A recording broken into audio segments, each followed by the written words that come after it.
All right. Welcome back to another episode of the I'm Not a Hater podcast, featuring your favorite not hater, Mr. Brown. So, this week was a tough week for everybody involved. We're going to get into all of that good stuff in a few. But first, I want to start off with a rest in peace to one of the pioneers in music on a whole, Mr. Quincy Jones. A rest in peace to him. um, Responsible for many projects, most notably his work with Michael Jackson, Off the Wall, Thriller, the Bad album. Um, he's created countless songs that you probably know and love. Um, Sad to see him, pass away, man. Legends are going home. He's definitely a legend. He will be missed, but his music is here forever. So if you're not familiar, which you have to be living under a rock not to be familiar with Mr. Jones, do yourself a favor. Google, um, Apple Music, Tidal, whatever streaming service you may have, or YouTube for that matter. Just listen to the music of Quincy Jones, man. He's got pretty much every genre wrapped up into one. So rest in peace to him. Condolences to his family, etc. Now, to the what we've all been waiting for, I guess you could say, um, the election. Donald Trump won. Kamala Harris came up short. This was an interesting election. Didn't see it going that way. Throughout the whole time I've been paying attention to politics and everything like that. They kept projecting that she was going to win, but in dramatic fashion, Donald Trump came from behind and took the election. A lot of outrage, a lot of people upset, which is totally understandable.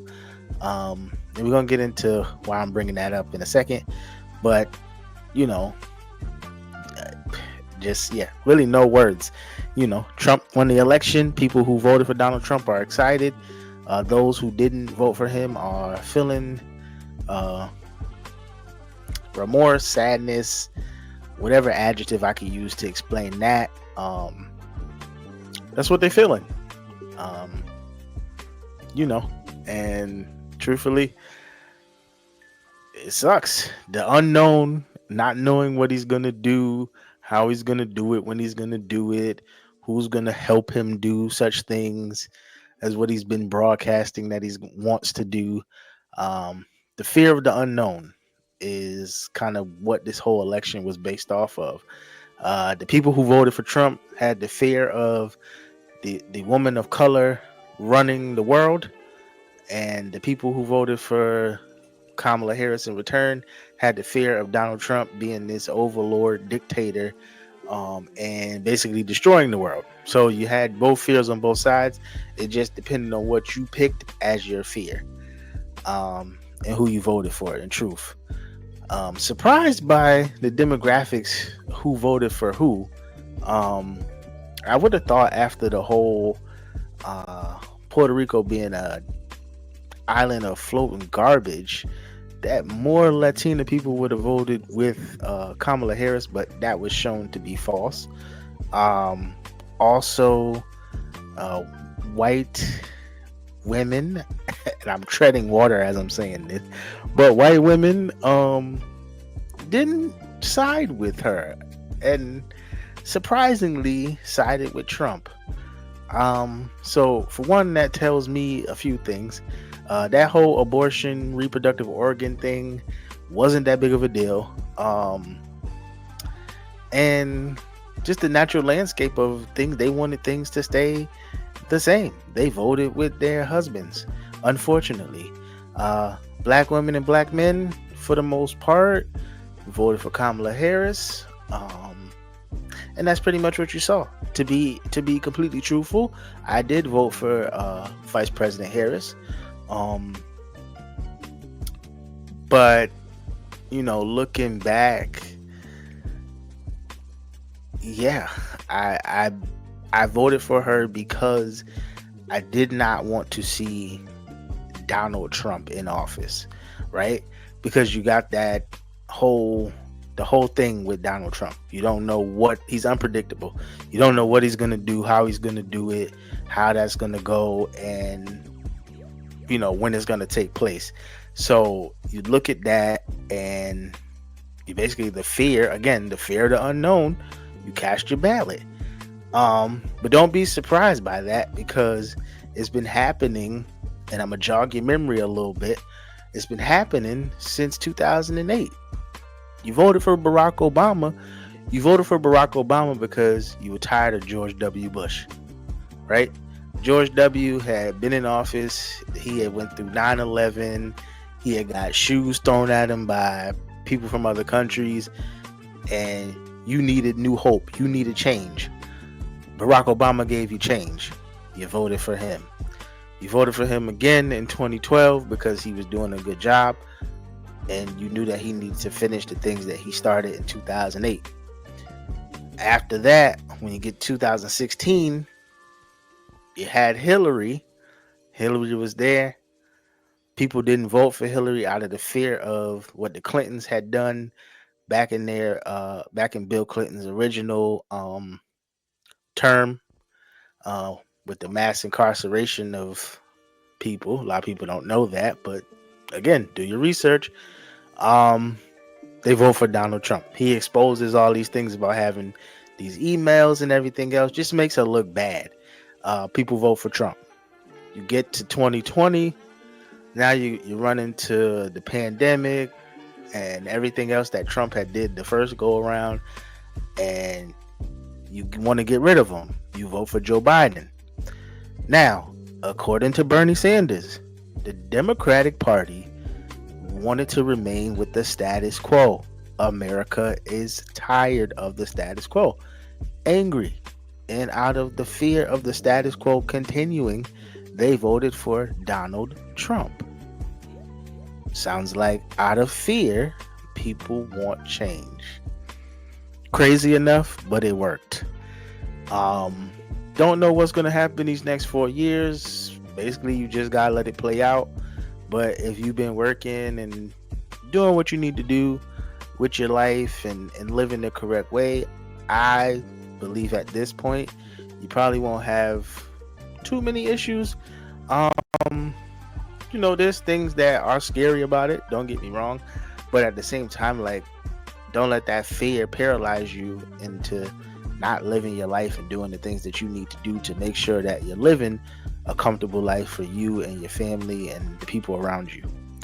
Now, to break this all down, where is this all coming from? My thoughts and all this other stuff. So, I put out a status on Facebook the day after the election, so Wednesday. And what I said was, we went through this in 2016. We lived. We survived. We're going through it now in 2024. We're going to survive. We're going to live. Just basically do the best that you can for your family, your friends. Peace and love, and be great. Harmless status, right? In my estimation. Now, after, a few days and sitting with my thoughts about it, it may have been ill-timed, right? I may have been early with that. But the reason why I put out the status is because I had seen so many people worried and concerned and confused and not knowing what to tell their children at the time because Donald Trump was in office. And so I tried to put out a message of hope, but it was dragged through the mud. I was told that I'm compliant and complacent in the world and all this other stuff. And truthfully, my thoughts on that is I'm compliant and complacent. Yes, I know how to speak my mind, but I know how to speak it with respect. So if you want me to be jumping up and down and making a whole bunch of noise, that's not the type of person I am. I'll talk to you respectfully and we'll have a respectful dialogue back and forth.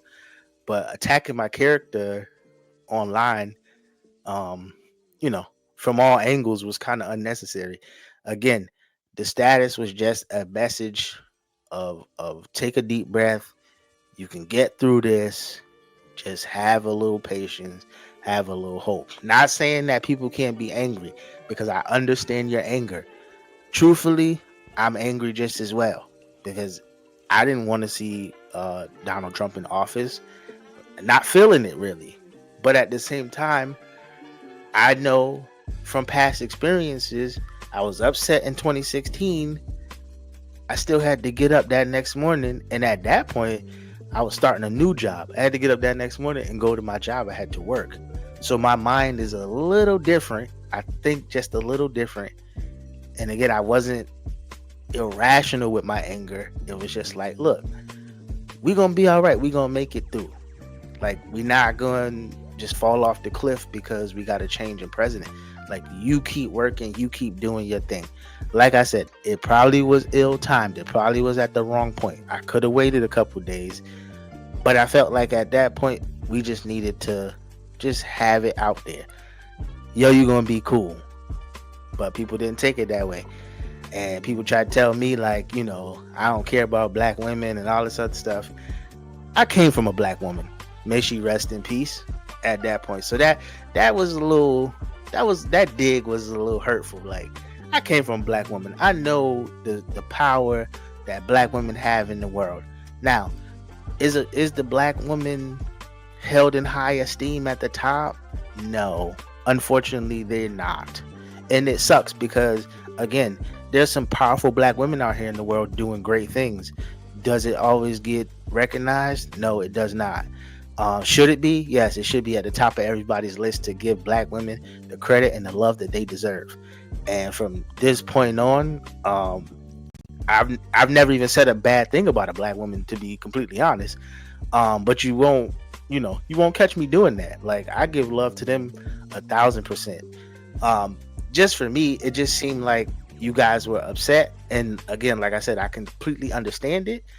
I just felt like we all needed to take a chill pill, because a couple days later, are you guys still upset?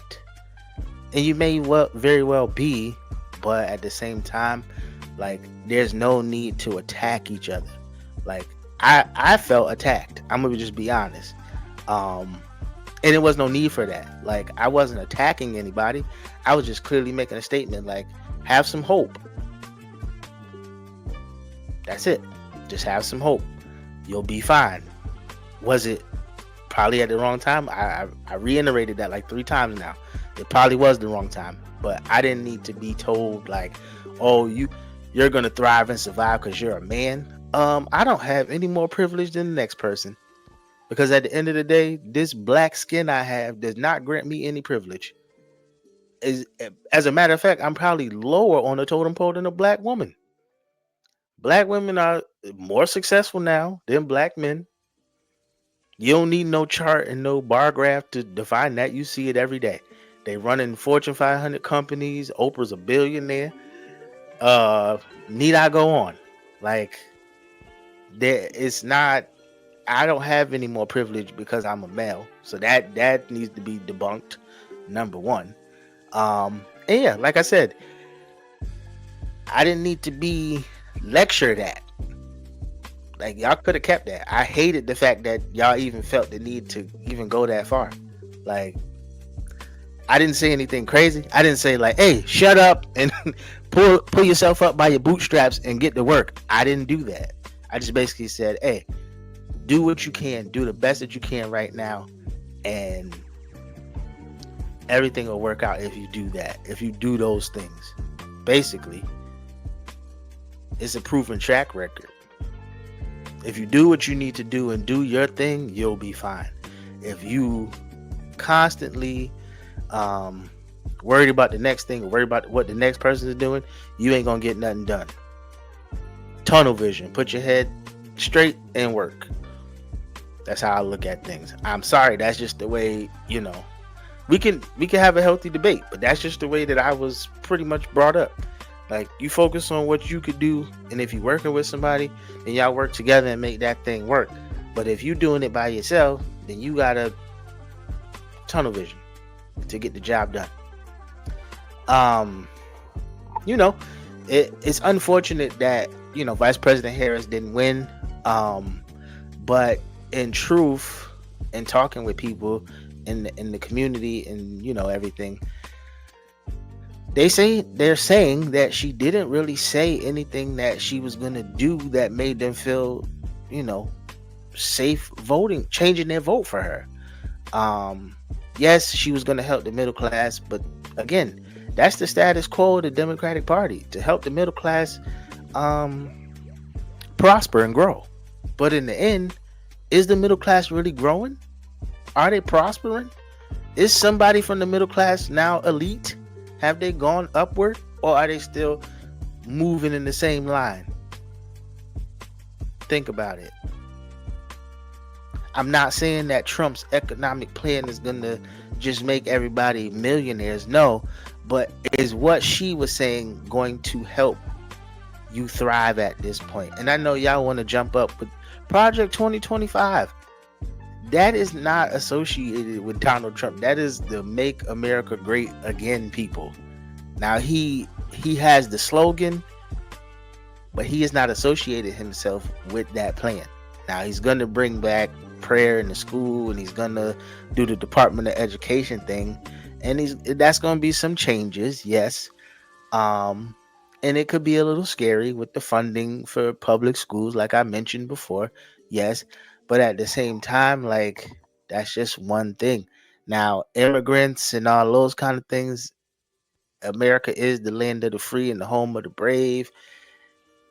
If you don't have your papers right, they coming to get you. It sucks to say. I hate that I'm even saying it, but it's the truth. If you don't got your papers right, if your family or your friends, whatever, what have you, if you don't have that stuff right, they're coming for you. They're gonna deport you. It's unfortunate, but it's true. Um, Women's reproductive rights. Again, I told y'all that's the Supreme Court overturning that. They need some different laws for the Supreme Court. Clarence Thomas and the other gentlemen and ladies making those decisions that are way past the prime of childbirth should not be making those decisions for the American public. Okay? There needs to be a time limit on Supreme Court justices. A lifetime for what? They are too old to be making these decisions on your behalf. If you want to make a change, your local election is where you start. Start from there and work your way up. If you don't vote in the local election, you can't really be mad when the presidential elections don't go your way. Now, the scary part about this whole election piece is that the House and the Senate is now Republican. If it was Democrat, I would say, he's going to have a hard time. But he's got the people that he wants with him. It's red all over. It's the Red Sea. And that's the part that sucks. Now, through all this hope and despair, there have been a couple female black senators that I've seen. I think in Maryland and one other place, I can't remember. So shout out to them for winning their races. Jahana Hayes as well. Congratulations again. Several positives, but everybody wanted to focus on the one negative, that Donald Trump is the president again. They acted like he showed up with stormtroopers and Satan on his first day. He didn't even take the oath yet. I hate that, Kamala Harris didn't win. I swear I do. I voted for her. I went through, as they say, hell and high water to vote for her.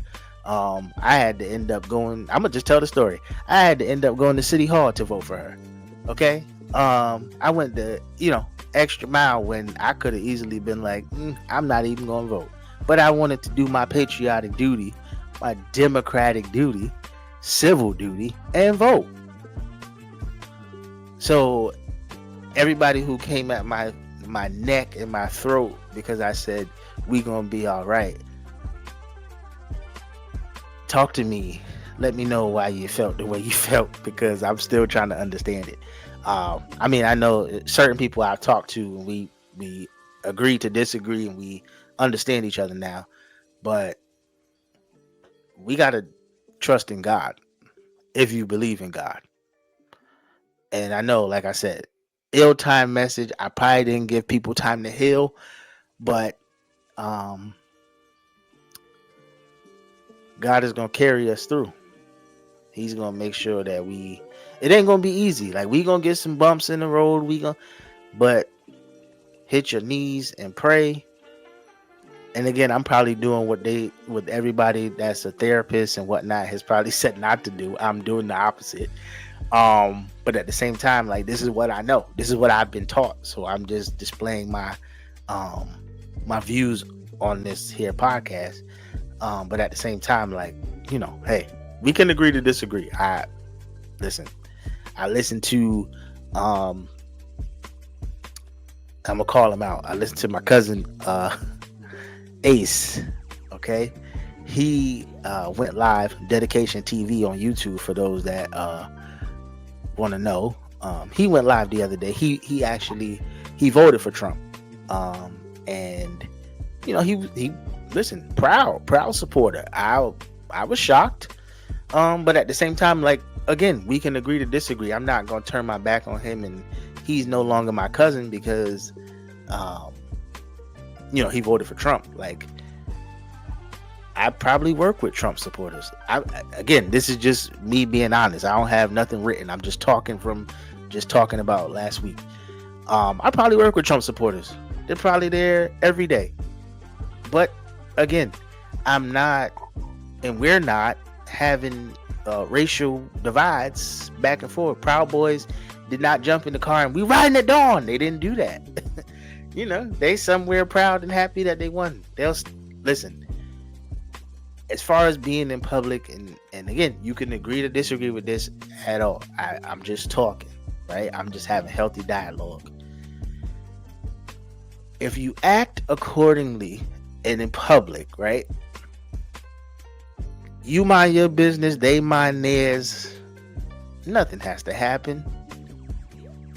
If they get out of control, move on. Cops ain't gonna be there to help you. Learn to arm yourself in the right ways, right? People have been going to gun classes, getting permits. Do all of those things you feel like you need to do to protect yourself. Just try to stay in control of your thoughts, your feelings, your emotions. But that takes time. It's not a one-day thing. I know that. Everything over time, now I'm changing the way I'm saying it. Everything over time is going to be okay. Sometimes you got to burn down the establishment to bring it back up. And if this is, America's way of burning everything down before we build it back up, the democratic way, then we might just have to sit through it and watch it burn. It was already built on the backs of slaves. The new generation gonna watch it burn.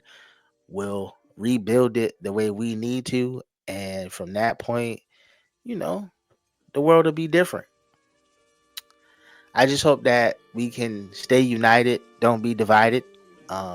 And that was cliche. It didn't mean it, I didn't need it to rhyme, but we really do need to stay united, because division is the first way they're gonna try to separate us anyway. And if they get us to talking, poorly about each other, then they know they got us. And once they know they got us, they just gonna keep it going. It is what it is. I love my black sisters. I love my black queens. I don't know what else I need to say. As far as that goes, like I said, put the effort in on the local level. Start paying attention to what's going on in your own state, your own city, and we will be better after this is over. Trump has 4 years. See what it's going to be. Hopefully there's some people in the Republican Party in the House and the Senate that can have their minds changed, and we can go from there. Again, like I said, I hope that everybody can stay focused on what you've been doing, as far as whatever your job is, whatever your family life is. Just try your best to stay focused. I know right now it hurts. I know right now you feeling like, I can't believe this would happen. I know somebody said like, oh, black people are just always surviving, never thriving. Um, and unfortunately, that is true. We are survivors, for the most part. I hope that one day, I pray one day that we can turn that around and, be thriving. And in more pockets, more people of color thriving, right? Because there's black people that are thriving in the world. Not everybody is on the survival tip. And not everybody is a celebrity that's thriving either, because don't try to use that. Um, there's regular black people that are thriving, right, in this world. So I hope everybody can have that opportunity, that chance at one point in life. And also, another thing, this use of celebrities to get your campaign going. Again, this is just my thoughts at this point. I'm almost at 30 minutes. I'm gonna wrap this up soon. The Zoom calls with the Swifties and the Beehive and all of that, the women and the men for Kamala and all that stuff that was happening. What happened with that? Like, she had generated so much money, but it didn't garner the same support when it came to the polls. I'm still wondering why. If somebody could help me with that part, maybe I'd be on to a better thing, because that is still that is still messing with my mind, at the fact that they was breaking record numbers in Zoom.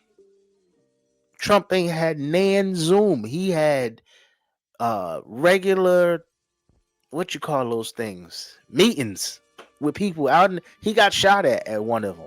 Regular rallies, there we go. He had a regular rally. He never Zoom.